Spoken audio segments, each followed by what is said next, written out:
Jaya Radha Madhava Kunja Bihari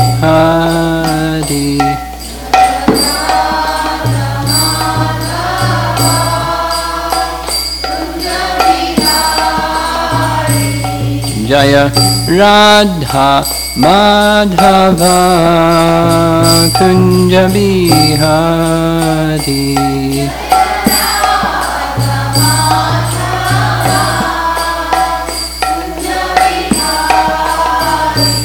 Gopi Jana Balabha Girivardhari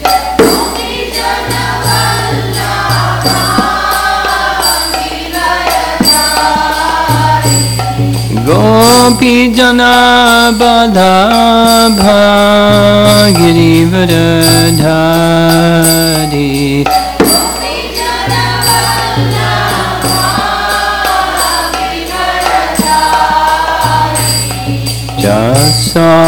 Jasodanandana Brajajanaranjana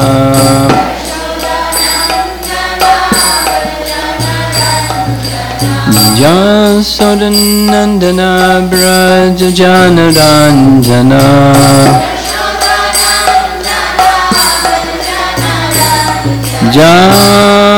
Jamunatira Vanachadi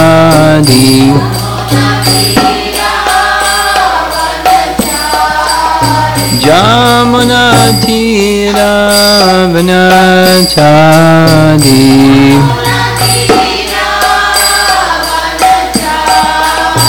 Jaya Radha Madhava Kunja Bihari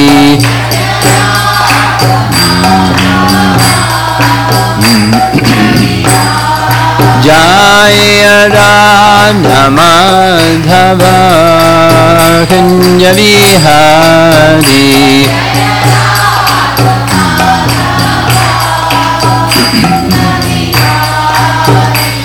Gopi Jana Balabha Girivardhari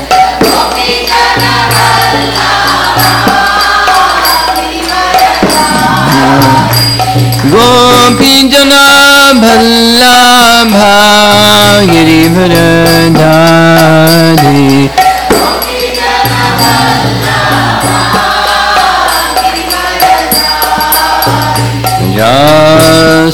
Jasodanandana Brajajanaranjana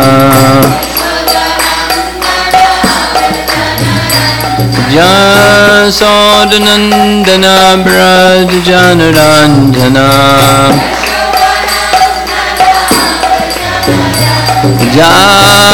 Jamunatira Vanachadi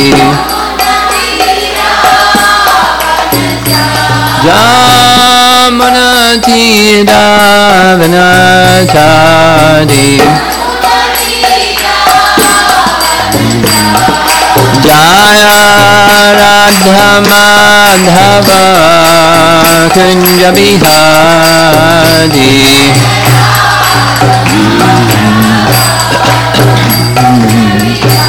Jaya Radha Madhava Kunja Bihari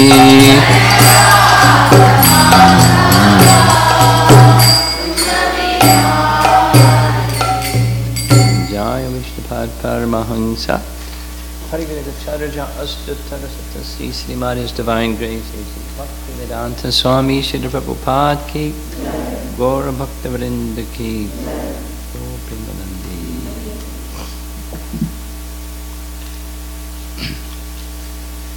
Om Namo Bhagavate Vasudevaya Om Namo Bhagavate Vasudevaya Om Namo Bhagavate Vasudevaya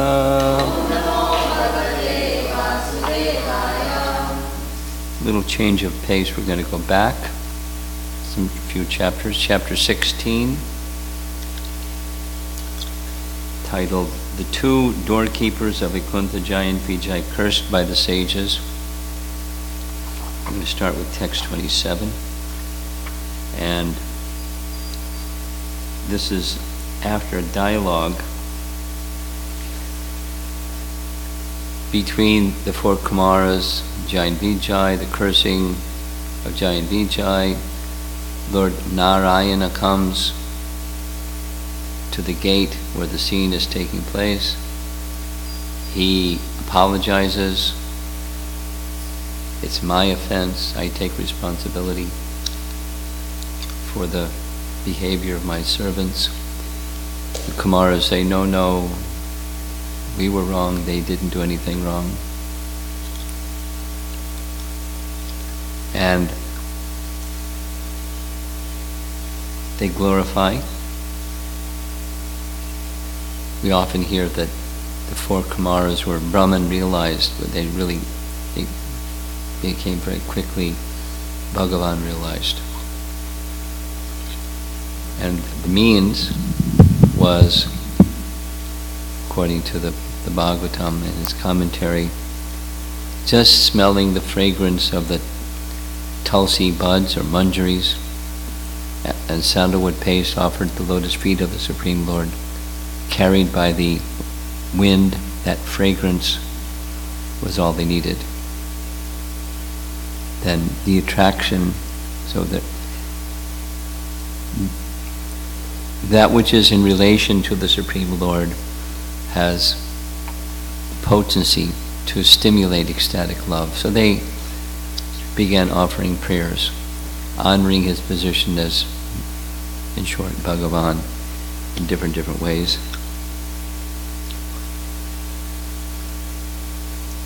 And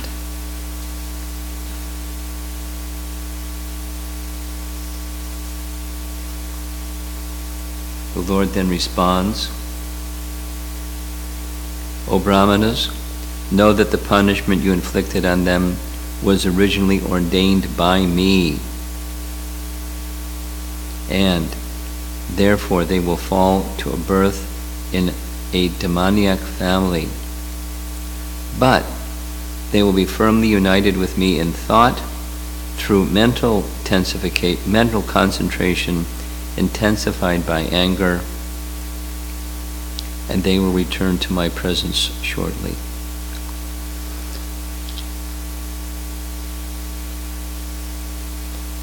It's an enactment of a unique, one-of-a-kind enactment of a lila between the Lord and his intimate associate devotees. We're going to hear some more about that shortly.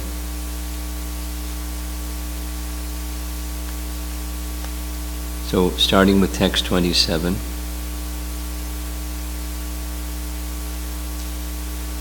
Lord Brahma said,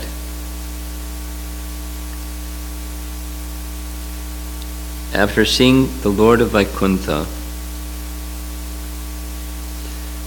the Supreme Personality of Godhead, in the self-illuminated Vaikuntha planet, the sages left that transcendental abode. Purport: the transcendental abode of the Supreme Personality of Godhead, as stated in Bhagavad Gita and confirmed in this verse, is self-illuminated. In Bhagavad Gita it is said that in the spiritual world there is no need of sun, moon, or electricity. This indicates that all the planets there are self-illuminated, self-sufficient, and independent. Everything there is complete. Lord Krsna says that once going to that Vaikuntha planet, he never returns. The inhabitants of Vaikuntha never return to the material world. But the incident of Jai and Vijay was a different case. They came to the material world for some time and then they returned to Vaikuntha. Text 28. The sages circumambulated the Supreme Lord, offered their obeisances, and returned. It doesn't say where they returned to, but they returned. extremely delighted at learning of the divine opulences of the Vaishnava. Purport. It is still a respectful practice to circumambulate the Lord in Hindu temples. Especially in Vaishnava temples, there is an arrangement for people to offer their respects to the deity and circumambulate the temple at least 3 times. Text 29. The Lord said to his attendants, Jai and Vijay, depart this place, but fear not, all glories unto you. Though I am capable of nullifying the Brahmana's curse, I would not do so. On the contrary, it has my approval. Purport. As explained in connection with text 26, all the incidents that took place had the approval of the Lord. Ordinarily, there's no possibility that the 4 sages could be so angry with the doorkeepers, nor could the Supreme Lord neglect his 2 doorkeepers, nor can anyone come back from Vaikuntha having once taken birth there. All these incidents, therefore, were designed by the Lord himself for the sake of his pastimes in the material world. Thus he plainly says that it was done with his approval. Otherwise, it would have been impossible for inhabitants of Vaikuntha to come back to this material world simply because of a rabbinical curse. The Lord especially blesses the so-called culprits. All glories unto you. A devotee, once accepted by the Lord, can never fall down. That is the conclusion of this incident. Text 30. This departure from Vaikuntha was foretold by Lakshmi, the goddess of fortune. She was very angry because when she left my abode and then returned, you stopped her at the gate while I was sleeping. Text 31. The Lord assured the 2 Vaikuntha inhabitants, Jai and Vijay, by practicing mystic yoga in anger, you will be cleansed of the sin of disobeying the Brahmanas and within a very short time return to me. It wasn't so terribly short, but purport. The Supreme Personality of Godhead advises the 2 doorkeepers, Jai and Vijay, that by dint of bhakti yoga in anger, they would be delivered from the curse of the Brahmanas. Srila Madhva Muni remarks in this connection that by practicing bhakti yoga, one can become free from all sinful reactions. Even a Brahma Shapa, or a curse by a Brahmana, which cannot be overcome by any other means, can be overcome by bhakti yoga. Paragraph. One can practice bhakti yoga in many rasas. There are 12 rasas, 5 primary and 7 secondary. The 5 primary rasas constitute direct bhakti yoga, but although the 7 secondary rasas are indirect, they are also counted within bhakti yoga if they are used in the service of the Lord. In other words, bhakti yoga is all-inclusive. If one somehow or other becomes attached to the Supreme Personality of Godhead, he becomes engaged in bhakti yoga as described in Srimad Bhagavatam 10:29-30. Kamam krodham bhayam.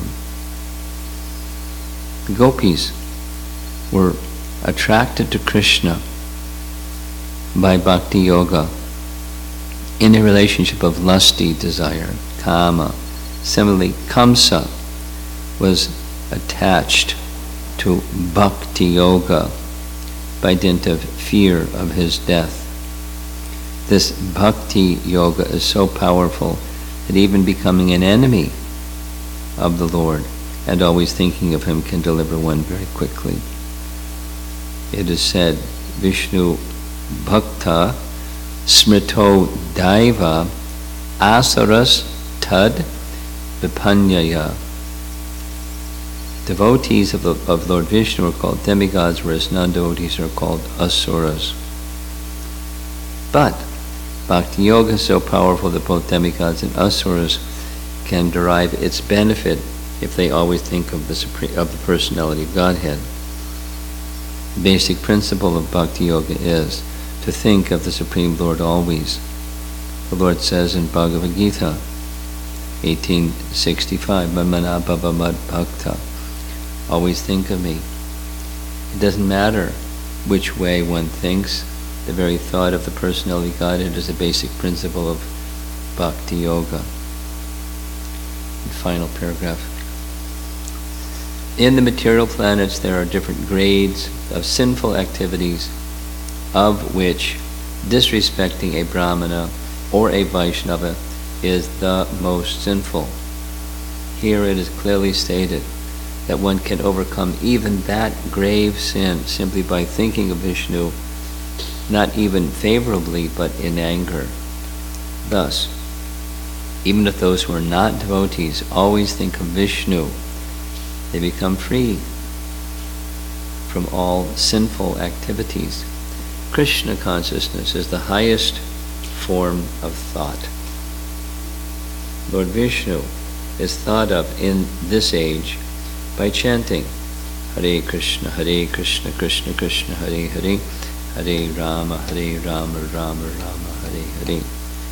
From the statements of the Bhagavatam, it appears that if one thinks of Krishna even as an enemy, that particular qualification, thinking of Vishnu or Krishna, cleanses one of all sins.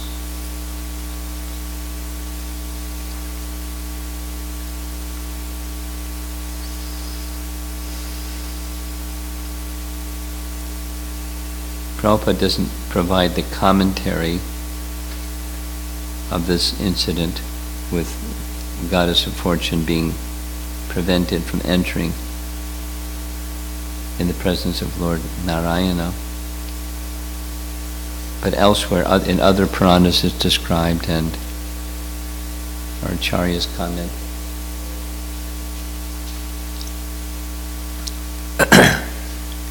Jai and Vijay, at least in the commentary, they're not always at the gate, but they're gatekeepers by their nature, and that's their service. So on one occasion, one pastime was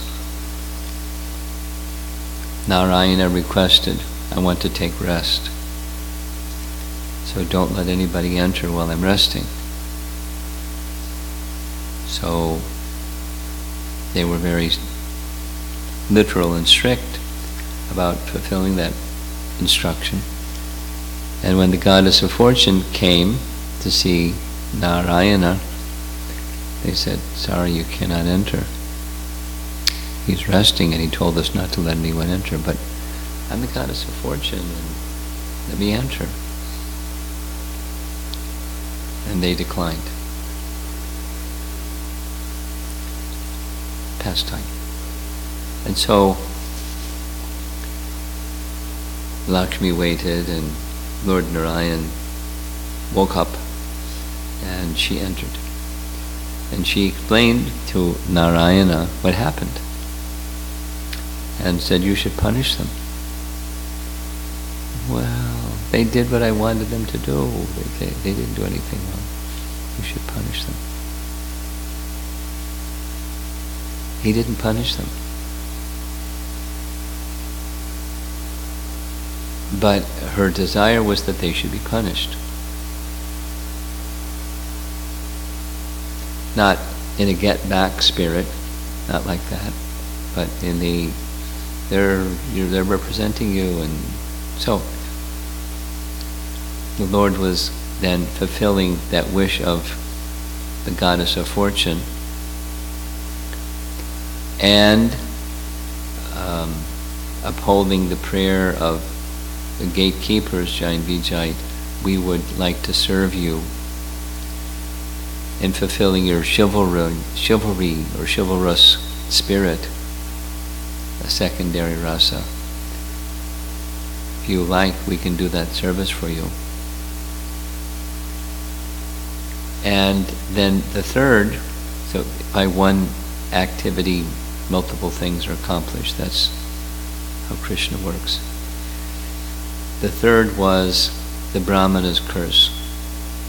So they cursed because he inspired them to curse. Okay, because otherwise, they're Brahman realized. They're not disturbed by anything. But they became disturbed, which was Lila. It's like you could say out of character or impossible. They're Brahman realized. Not just, elevated persons, Brahman realized. And when they became disturbed, they cursed, which was fulfilling their desire. So the Lord supported their desire, Jai and Vijay's desire, and the goddess of fortune's desire. Now it's tough sometimes when you have multiple persons with conflicting desires to fulfill everybody's desire. But the Supreme Lord is expert. And all of it, the others were doing what they were doing by his influence. That's the nature of the internal potency, as it acts according to his indication. He doesn't even have to say anything.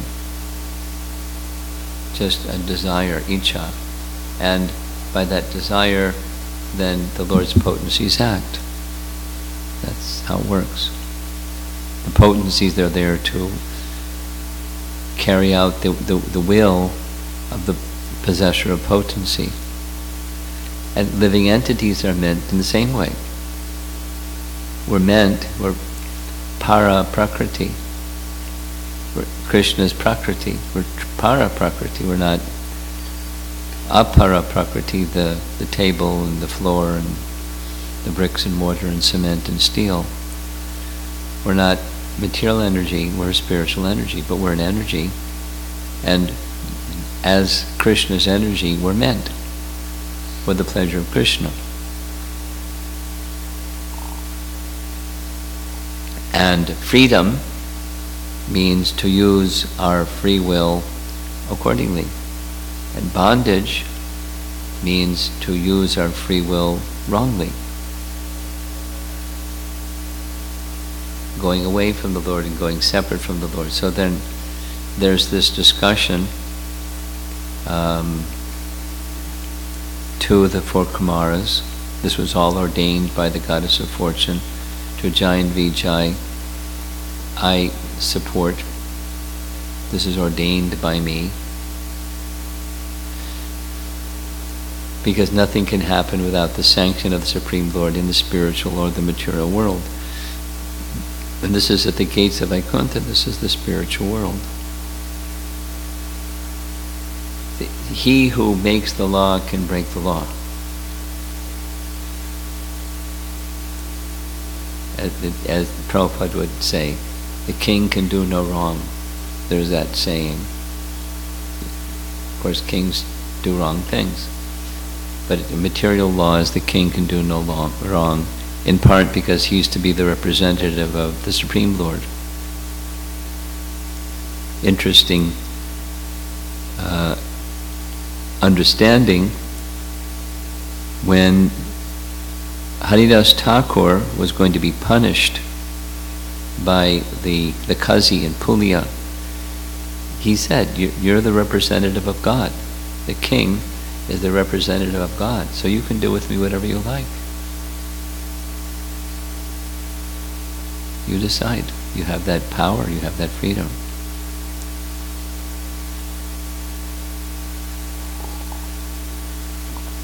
Of course, unqualified kings spoiled the whole concept of kings because they weren't representatives of God.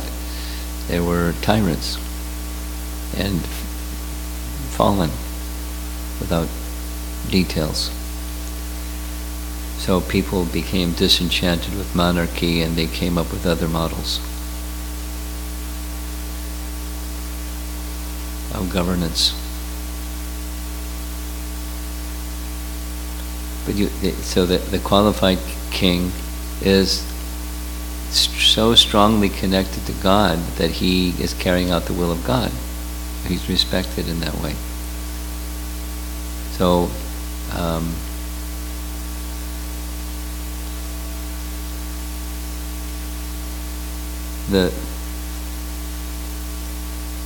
in a very different manner than we normally find in this little section, Prabhupada is speaking of when Jai and Vijay went to the material world, they took the position of being angry against the Supreme Lord, and that anger was being used in Bhakti Yoga. I can give you many other references where they weren't engaged in Bhakti Yoga because their mood was unfavorable. Because Bhakti is favorable. Anukulyena. Krsna Anushilanam. Anukulyena means favorable. So specifically, in Rupa Goswami's Sandarbha, Rupa Goswami's Bhakti Rasamrita Sindhu, he explains that the absorption in meditation upon the personality of Godhead of demons like Hiranyakashipu and Hiranyaksha or Kamsa and Shishupal is not bhakti because it's not favorable.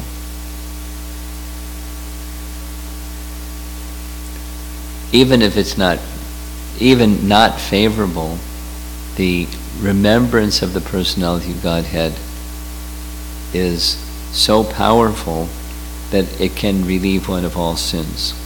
So that's the main message here, whether characterized as Bhakti Yoga or not characterized as Bhakti Yoga.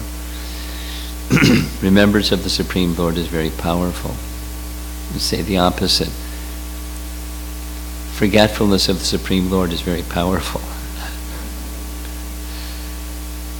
It's carrying the whole material world in forgetfulness of the Supreme Lord. Attempts to revive that remembrance of the Supreme Lord Bhagavan, that's bhakti. That which leads to favorable remembrance of the Supreme Lord. That's bhakti. Then the bhakti principle can be weak by both one's own realization and even by the teachings that one follows. For example, one may not have a clear idea of who the Supreme Lord is, or may have a wrong idea of what is favorable. One can still be influenced by ignorance. One can have different degrees of realization of that principle, or intermittently think that way and then the rest of the time not thinking that way. Unsteady bhakti. Anishtata bhakti. So there's degrees of that, but the bhakti principle is Anukulyena Krishna Anushilanam. Favorably being absorbed in, or striving to become absorbed in, carrying out activities with body, mind, and words favorable to the personality of Godhead. And then achieving higher stages and higher stages of that striving to spontaneous to perfect.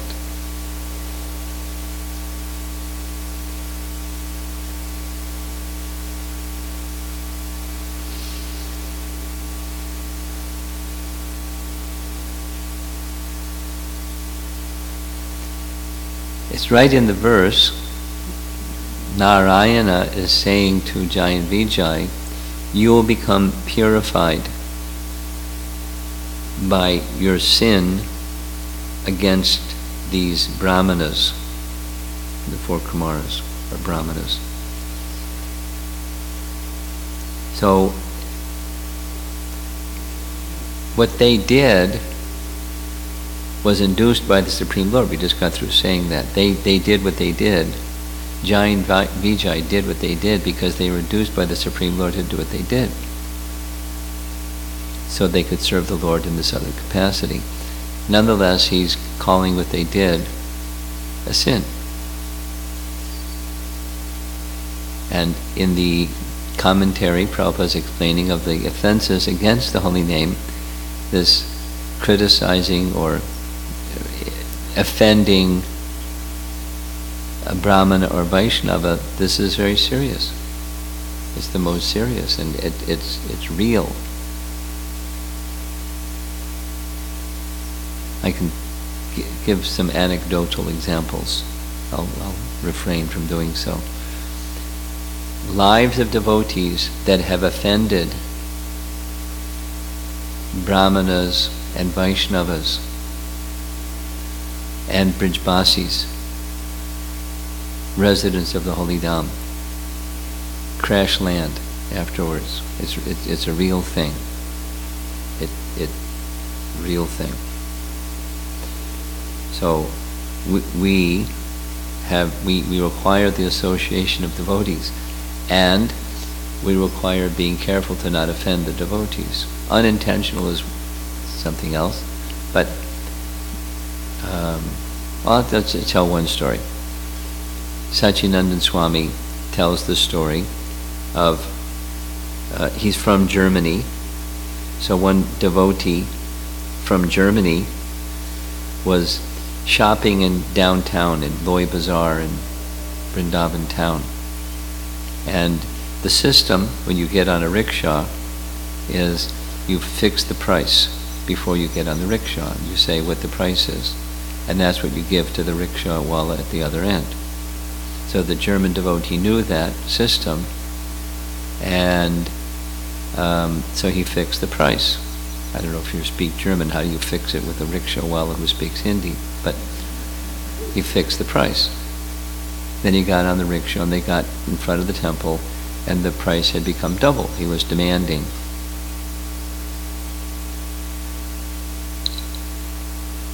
Double. And the German devotee was insulted and got angry and spoke some angry words, whatever that was. And then the rickshawala got insulted. So he tried to give him the amount that they agreed on. He refused. He put it on the seat of the rickshaw, and the rickshawala brushed it off the seat and drove away, angry. And that devotee fell down. He didn't know what was the cause until some time later, but he stopped his devotional practice altogether and became a wreck. And then some years, and then Satchidananda Swami narrates, I hadn't seen this devotee, and then suddenly I saw him someplace, and he looked different. His whole face was different, and said, where have you been? What happened? And this German devotee told Satchidananda Swami, here's what happened. I offended a Brijbasi rickshawala, and I fell down.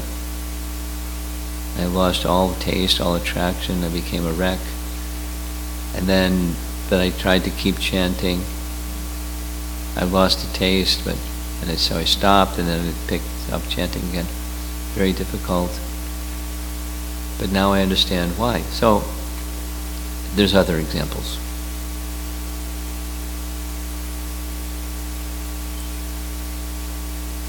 So, back to the verse and the text. Narayana is saying, even thinking in anger of the Supreme Lord, you, Jai and Vijay, you'll become purified of the sin of having offended these brahmanas. And very quickly you'll come back to me.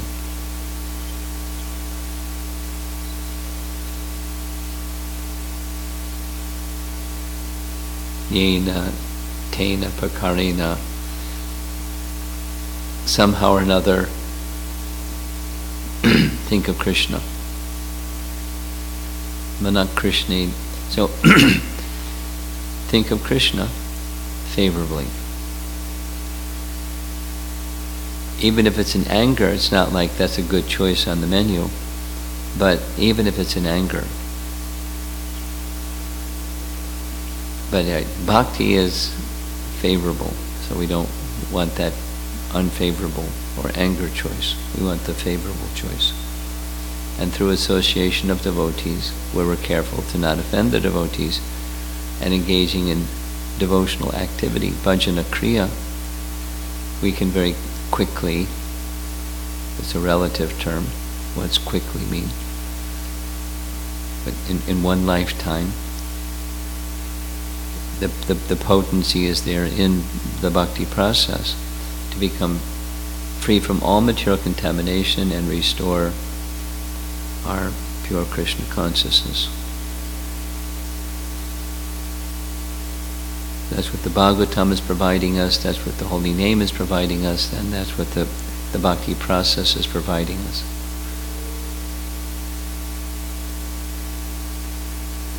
So let's see if there's any discussion.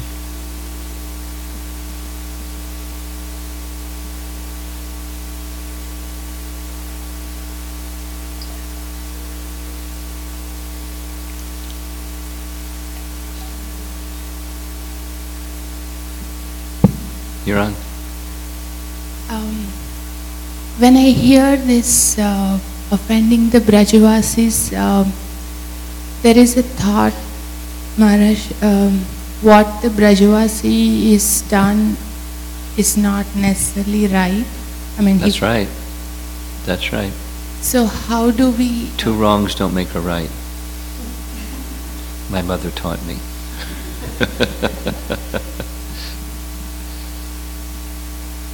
So apparently when we see in that scenario, offending is definitely not the right way, but how do we have to deal with such How do we do what? How do we deal with such situations? With such situations, you don't get angry at a Vrajvasi, even if they behave, like that.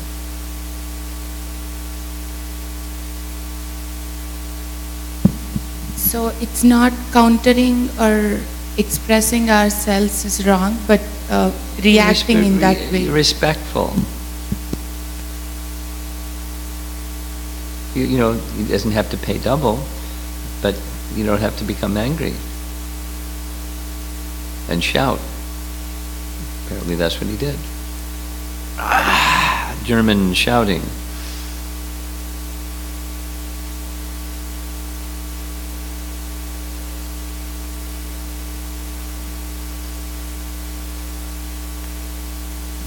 Hare Krishna Guru Maharaj, on this topic of sense, last night some of our Matajis, while having prasadam, we were having this similar discussion. Before coming to Krishna consciousness, we did bad things. We did, yes. So two things. One, it weighs very heavy in our heart that we have done these abominable things. That's good. And two, there is a fear that we don't know what reactions are coming our way. No, that's not good. So how to, rectify? According to Bhaktivinoda Thakur, regret is a form of Vaishnava tapa. That's good. Vaishnava tapa. But dwelling in regret, that's mode of ignorance. That's not elevating. Mode of goodness is not elevating. Regret says, let me not do it again, let me move on. And that even the thought of that regret may return from time to time, or may even linger or whatever. But let it be an impetus for bhakti, not a deterrent for bhakti. Because that's what fear is. Fear is a deterrent for bhakti. Because Krishna's, what is going to be the reaction? If I don't, it's not like, let me go on sinning on the strength of bhakti, but if I take to the practice of bhakti, all of that is appropriately addressed. I can become clean from those bad things simply by bhakti. I don't need to do separate anything, atonement or anything. This is bhakti.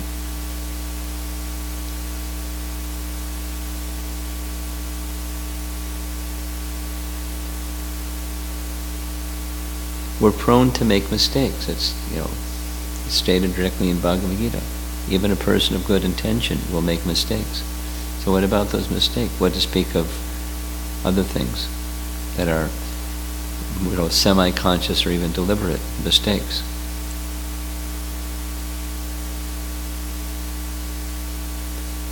Bhakti is the medicine. That's our. You can take shelter there in what Scripture tells us about what bhakti is and does. We don't need something separate. And then fear is gone. Because you take that fear energy and place it in surrender or shelter or submission unto Krishna. Say the same thing in a different way. You take that emotion, that fear, and place it at Krishna's feet. Just like, child can do with mother. And mother comforts the child, oh, it's all right.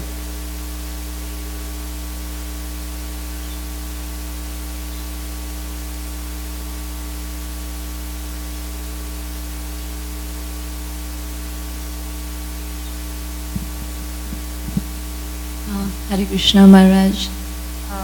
Maharaj, my question is like a person who is from childhood loves Krishna and think Krishna as his friend, but he is not ready to accept the servant of Krishna and sometimes engaged in some sense gratification things too.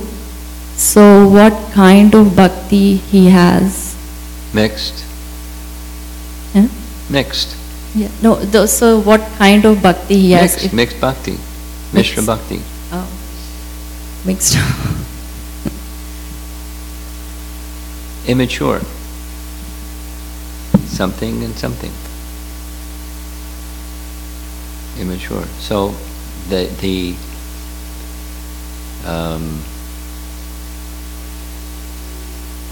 well-wishers of such a person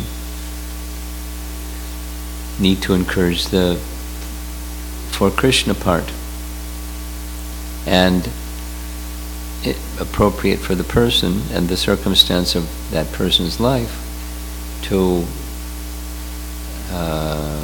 not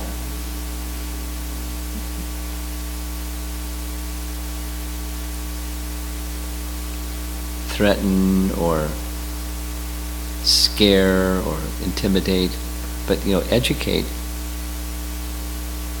things that are over there that are away from Krishna.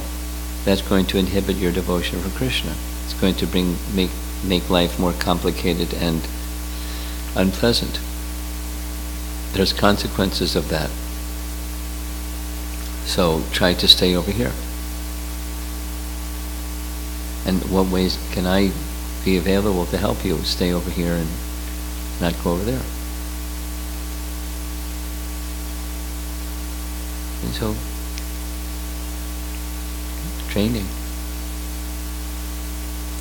It's like putting a plant by the window, and the plant will start to grow towards the sunlight. Even you turn it around, it'll start to turn around and go towards the sunlight. because that's what plants do. They need that sunlight. So same with the living entity. The need is the deeper Krishna bhakti, and as that grows and strengthens, the other diminishes, darkness diminishes. One can consciously work on diminishing the darkness, but it's really dependent upon increasing light.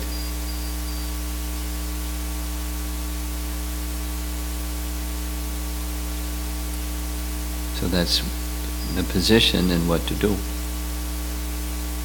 Mixed devotion.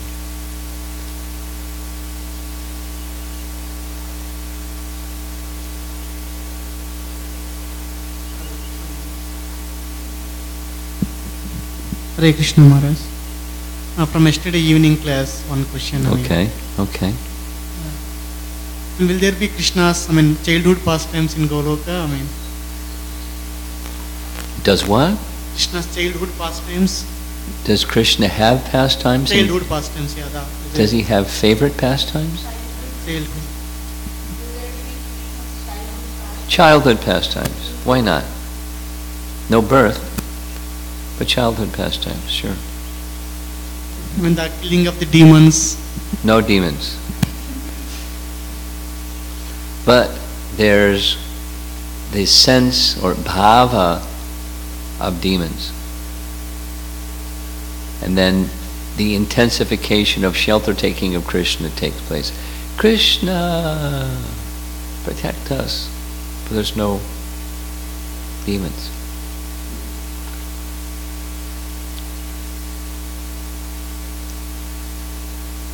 It's mysterious. Yeah. Other question. Yeah.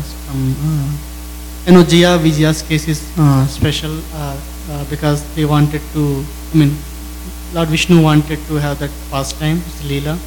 Yeah. But in general, is that possible to commit offenses or sin in No. Vaikuntha? No. Possible. Prabhupada's explanation is, even in the spiritual world, living entity still has free will. Not like it gets taken away or gone. We're marginal potency forever. Marginal means possibility. But one doesn't. And his explanation is two things. One is learned one's lesson, and Krishna gives his protection.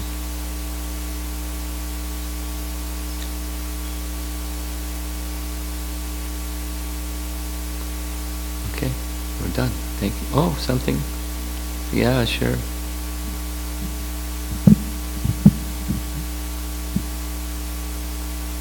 Guru Maharaj, for Jaya and Vijay's case, we understand it's sanctioned by the Lord, and they also understand that they know what's the Lord's will and plan. Sometimes They understand what's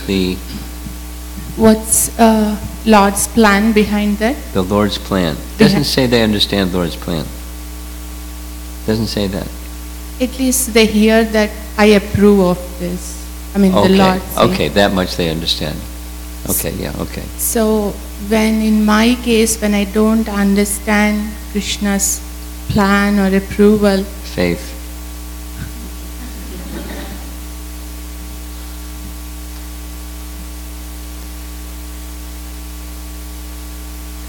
This much they understood, that he has sanctioned it. But the details doesn't say they understand. Same for you. You may not understand the details of Krishna's plan, but if something is happening, there's a sanction.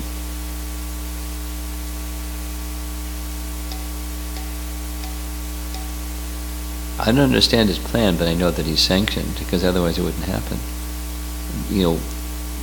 Aside from, I'm trying to be Krishna's devotee, an ant moving across the floor, and somebody stepping on the ant or not stepping on the ant, it has to be a sanction. Otherwise, they'll step elsewhere.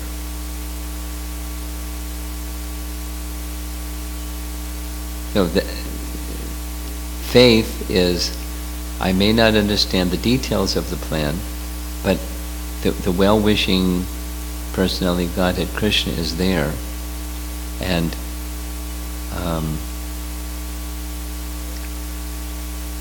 as my well-wisher, resting upon my being his part and parcel and trying to be pleasing in my activities to him, he'll help me.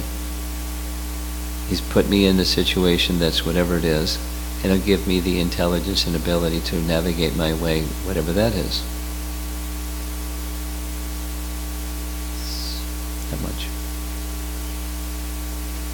Okay.